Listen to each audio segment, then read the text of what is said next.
Assalamualaikum Ray, kembali lagi bersama gue Ipung di Cerita Malam.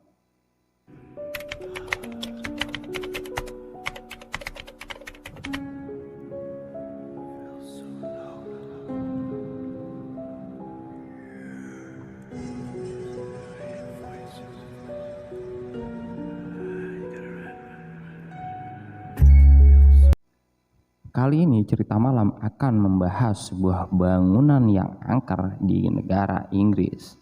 Mau tahu cerita di balik gedung misterius ini? Yuk langsung saja. Ini dia kisahnya. Lebih dari 100 tahun yang lalu, sesuatu yang mengerikan terjadi di Berkeley Square. Nameless Thing of Berkeley Square adalah sebuah julukan yang diberikan kepada entitas misterius yang terlihat pada abad ke-18 dan 19 di sebuah gedung era Victorian bernama 50 Berkeley Square di Inggris. Walaupun kebanyakan peneliti lebih condong memasukkan peristiwa ini ke dalam kategori supranatural, sebagian lainnya beranggapan kalau entitas ini dapat dimasukkan ke dalam kategori cryptid atau predator. Gedung yang angker, kisah misteri ini berpusat pada sebuah komplek perumahan yang disebut Berkeley Square. Komplek Berkeley Square dibangun pada tahun 1740 oleh seorang arsitek bernama William Kerr. Komplek ini pertama menjadi tempat kediaman tokoh-tokoh penting, di antaranya adalah Winston Churchill yang tinggal di gedung nomor 48, lalu George Canning, Perdana Menteri Inggris tahun 1827. Ia tinggal di gedung nomor 50 dan di gedung inilah misteri ini berawal. Tidak ada yang tahu pasti kapan dan bagaimana gedung ini mendapatkan reputasi angkernya. Namun, peristiwa aneh yang menyertai gedung ini sebenarnya sudah dimulai sejak akhir tahun 1700-an. Konon, menurut legenda, seorang anak perempuan yang tinggal di gedung itu dibunuh dengan sadis oleh pengasuhnya. Sejak saat itu, arwah gadis kecil itu sering terlihat sedang menangis di lantai atas. Namun, baru pada tahun 1840 gedung ini berhasil membangun reputasinya menjadi salah satu bangunan yang paling ditakuti di Inggris.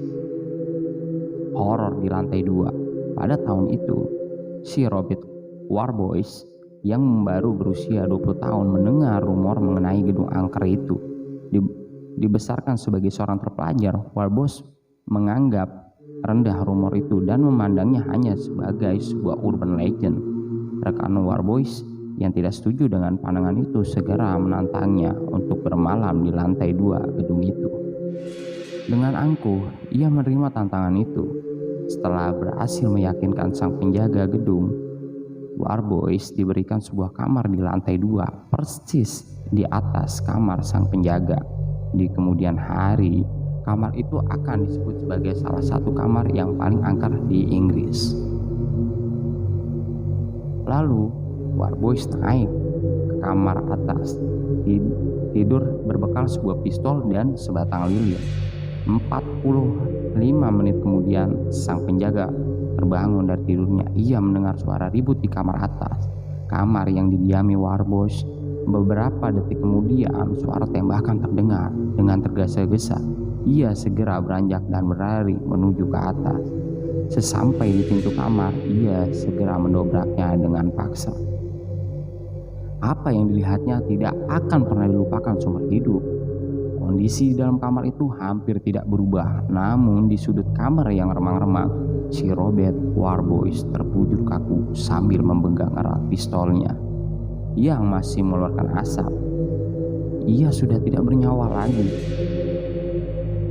Apa yang lebih mengerikan adalah ekspresi wajah Warboys.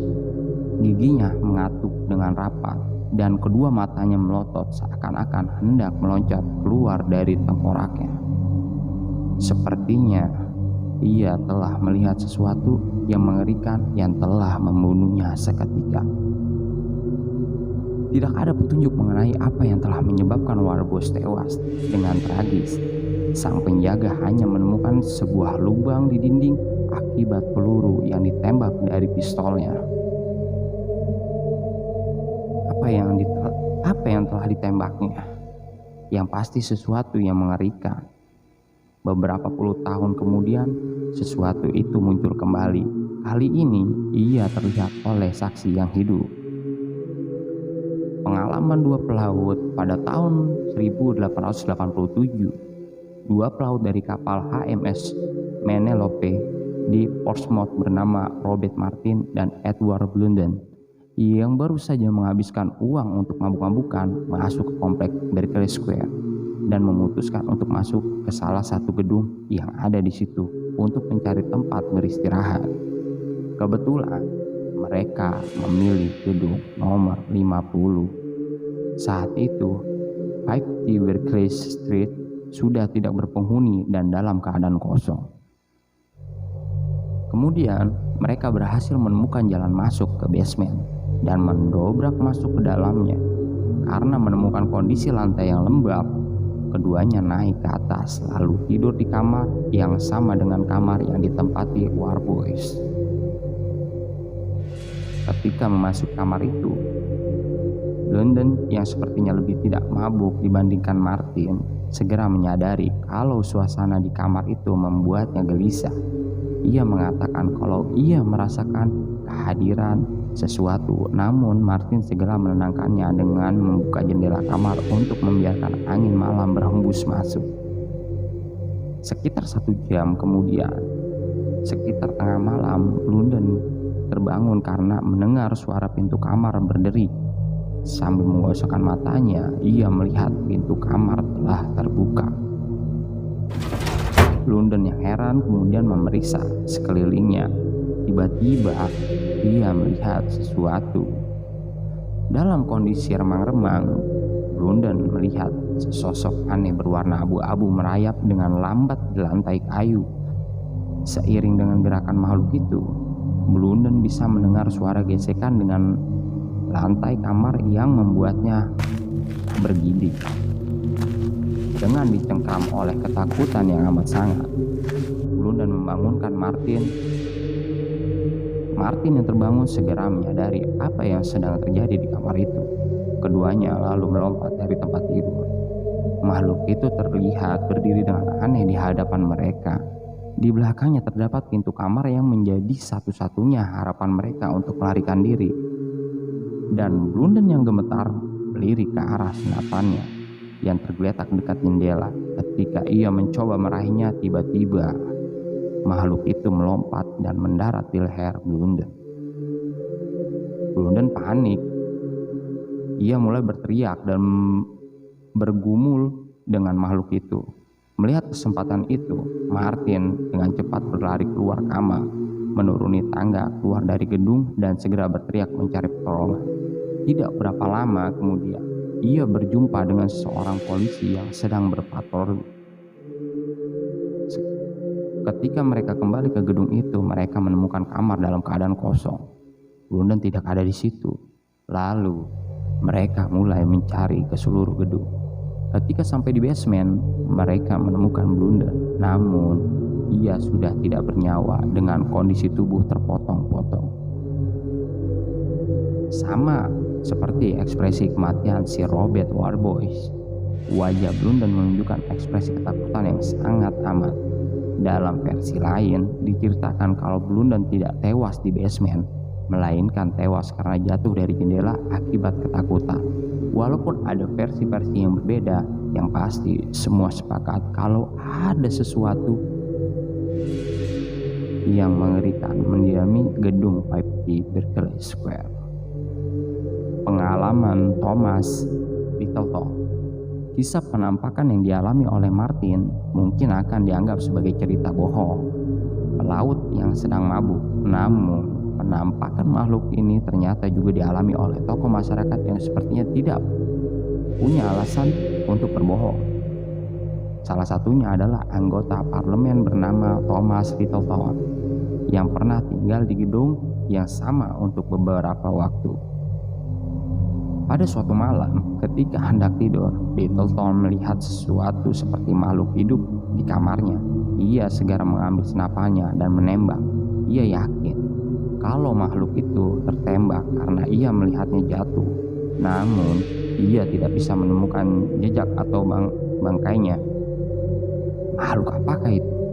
Menurut para saksi yang mengaku pernah melihatnya, makhluk itu nyaris tidak berbentuk dan terlihat seperti cairan lengket. Ketika ia bergerak, ia akan menghasilkan suara-suara yang aneh. Deskripsi yang diberikan cukup berbeda-beda, namun paling tidak salah satu saksi mengaku menyaksikan kalau makhluk itu memiliki kumpulan tentakel seperti gurita. Karena adanya deskripsi inilah beberapa peneliti menyimpulkan kalau makhluk itu kemungkinan adalah jenis gurita air atau makhluk air lainnya yang telah bermutasi dengan berhasil bermigrasi dari sungai Thames ke saluran bawah tanah kota London, yang akhirnya membuat ia sampai ke gedung Berkeley Square lewat pipa ledeng.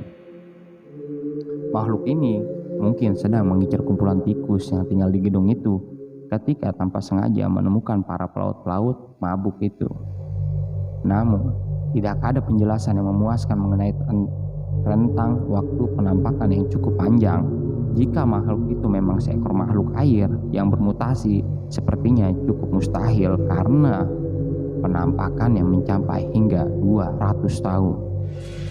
Karena itu, banyak yang percaya kalau makhluk itu adalah makhluk supranatural, bukan kriptid atau predator. Harry Priest, salah seorang yang meneliti misteri ini secara intensif pada tahun 1920-an, menemukan beberapa fakta menarik. Misalnya, sebelum tahun 1790, Berkeley Square ternyata pernah dijadikan markas para pemalsu dokumen.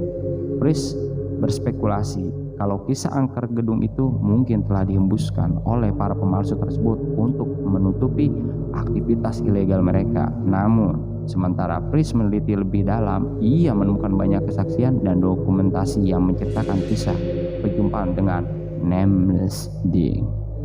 Misalnya, ia menemukan sebuah artikel di majalah Notes and Queries yang ditulis oleh W.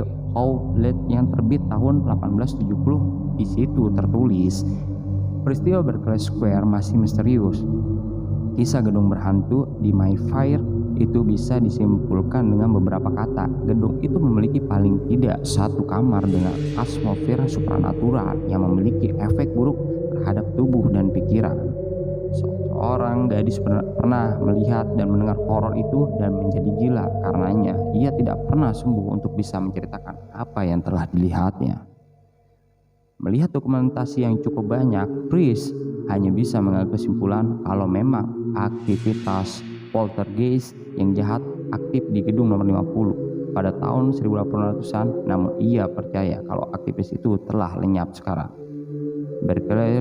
Berkeley Square sekarang, sejak tahun 1938 hingga kini, lantai dasar gedung Berkeley Square telah digunakan sebagai toko buku langka yang bernama Marx Brothers. Walaupun tidak ada penampakan lagi yang dilaporkan dalam kurun beberapa puluh tahun belakangan ini, perlu dicatat kalau para karyawan toko buku itu tidak diizinkan untuk naik ke lantai atas. Menurut mereka, sejak tahun 1950-an, polisi telah menaruh sebuah tanda peringatan pada dinding di dalam gedung.